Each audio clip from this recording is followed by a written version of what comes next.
So you've seen the FIRE movement all over the internet. People retiring at 35, living off their dividends, traveling the world. It sounds like a dream, but here's the truth. FIRE actually has a dark side. So today I'm going to share the realities of FIRE because this is somebody that's actually reached FIRE. I'm going to talk about the surprises, the risks, and the real life picture that you want to know before actually achieving FIRE. And while I think FIRE is great, you have to know the reality. So the first issue is the 70% savings myth. Most people chasing FIRE are saving anywhere from 50 to 70% of their income. And no, that's not a typo. So that sounds amazing on paper, but think about living on $30,000. That's not even being frugal. That's living borderline monk mode. You can't go out to eat. You skip vacations. You drive the same car for 20 years. You're trading your entire lifestyle for hopes of freedom tomorrow. But what if your relationships, your health, your happiness all suffer now for potential of later? And hear me out. I love to sacrifice, but I don't like to change my lifestyle so drastically that it makes me miserable. And when we were saving money, we were saving 50 to 70% of our income. But here's the kicker. We made a lot of money during that period. So 50 to 70% was not on a $100,000 income. It was much more. So 50 to 70% was reasonable while also living for the here and now. That is not reasonable for every last individual out there. And when we first started our careers, we were making $92,000 as a household, and we were definitely not saving 50 to 70% of our income at that current time. We started at 5% and we worked our way upward towards the 50 to 70% mark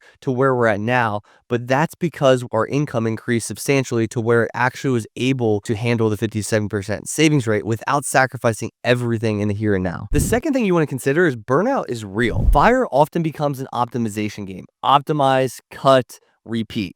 Optimize, cut, repeat. And for a while, it feels very powerful. You're actually beating the system, but eventually that leads to a lot of people burning out. And that can be mentally, emotionally, socially. And what's the point of living life like that? And when every decision's filtered through a spreadsheet, you actually lose the purpose of what you're trying to do and you obsess with a specific number, and that takes a toll on the rest of your life. And I've seen some maniacs out there get this and achieve this within 10 years, but then they get to that freedom and they don't even know why they're doing what they're doing. And let's talk about the biggest FIRE trap, healthcare. And I know this best because when I left my 9 to 5, my healthcare exploded. When I was at Deloitte, I had group health insurance and it was very, very cheap, relatively speaking.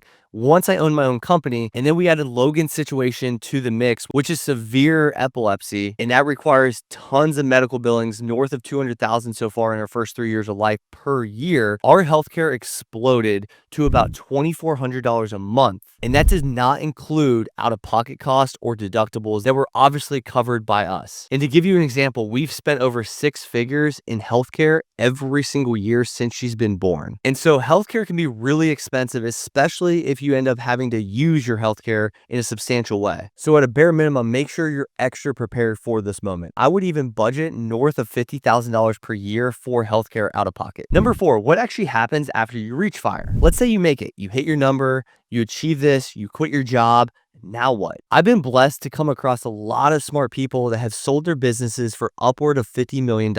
I can count at least 10 of those individuals that have sold for $50 million plus be extremely unhappy at signing day. And why is that? It's because once they sell that company, they lose their sense of purpose. And for a lot of people, they're just busy. And that's a whole different game than being purposeful. When I quit my job at Deloitte, I was busy. I did not love that. I did not find it purposeful. It was just kind of what I was doing. As I shifted to do what I do now within Budgetdog, I started to love the purpose behind the mission that we stand for here at Budgetdog and what we've been able to help people with over the years. And that mission has driven me crazy to where every single day I open school and I look at my community wins within my students to see the impact that we're leaving on their lives. And that's my mission. And that's why I'm not stopping working, quote unquote. But I found my mission and I found my purpose, and that's what I'm fulfilling. I don't have to work right now. And a lot of people that haven't made it to this point never understand or conceptualize that, well, it would be nice, I'll figure it out when I get there. And they just blindly say that often. They say, well,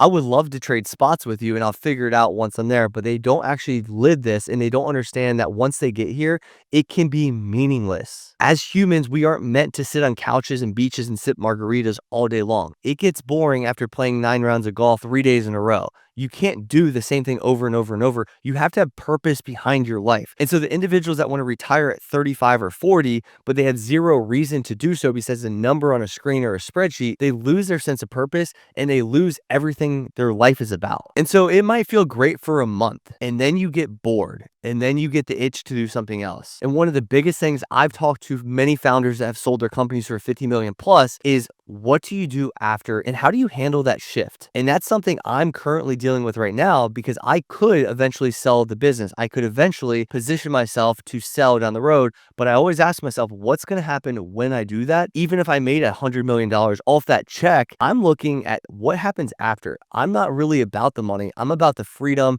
the flexibility, and also the purpose. And so right now I have the freedom, I have the flexibility, and I have the purpose. So if I went ahead and sold everything I had and just got a big lump sum check, I lose a very important element of my life, which is purpose. And that's serving you. And if I can't serve you, who am I serving? Who am I helping? Who am I making better? That is the entire purpose of Budgetdog. It's not just to make money. It's to build a life of purpose. It's to build a life so that you can focus on what matters. That can be family, that can be charity, that can be anything that you feel purposeful. And there's no right or wrong, but you have to feel like it's worth your time. Like you can wake up in the morning and be excited about what you do and go to bed at peace. That's the story of life. That's the purpose of life. And when you can achieve that, keep it. So if that is your 9 to 5 and it is your career, keep it. And if it's not, be honest.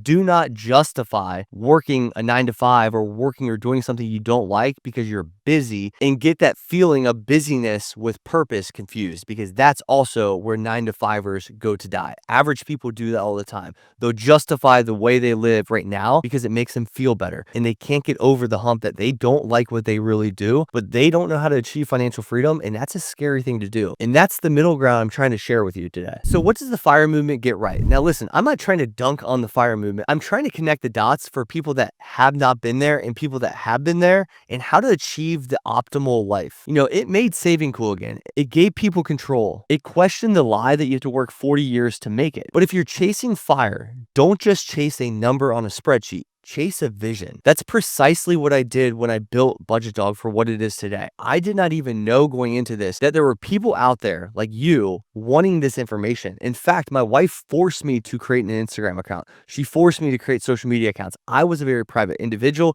I didn't think any of you guys wanted to hear this, if I'm gonna be totally honest. And once I started sharing, everybody was asking me for help. And honestly, I had zero resources, zero products, zero tools, zero services at that point in time. But what I learned is I loved this space, and I also knew how to fix your problem, which is why I built Budgetdog Academy. And that's what you can go down below in the show notes and book a free call with my team today to figure out how I've helped 2,100 other people and how I can help you as well. If you want to achieve financial freedom, if you want to do this the right way, I am Mr. Fundamental. I am the CPA. I do this the right way, and I focus on longevity and happiness. And if that's you, if you want to get out of your job, if you want to stay home with the kids, if you want to live a life of purpose, if you want to switch careers, if you want to do anything in your life differently, and money's the tool to get you there, I'm the person that can help you do that, because I have found my purpose and I love what I do, but it's not because I want to just achieve a random number on a screen for you. I want to achieve your life vision for you. So again, go in the show notes below, book a call with my team. Let's start today. Do not waste time if this has been nagging at you. Again, I don't want you to chase numbers on a screen. I don't want you to just go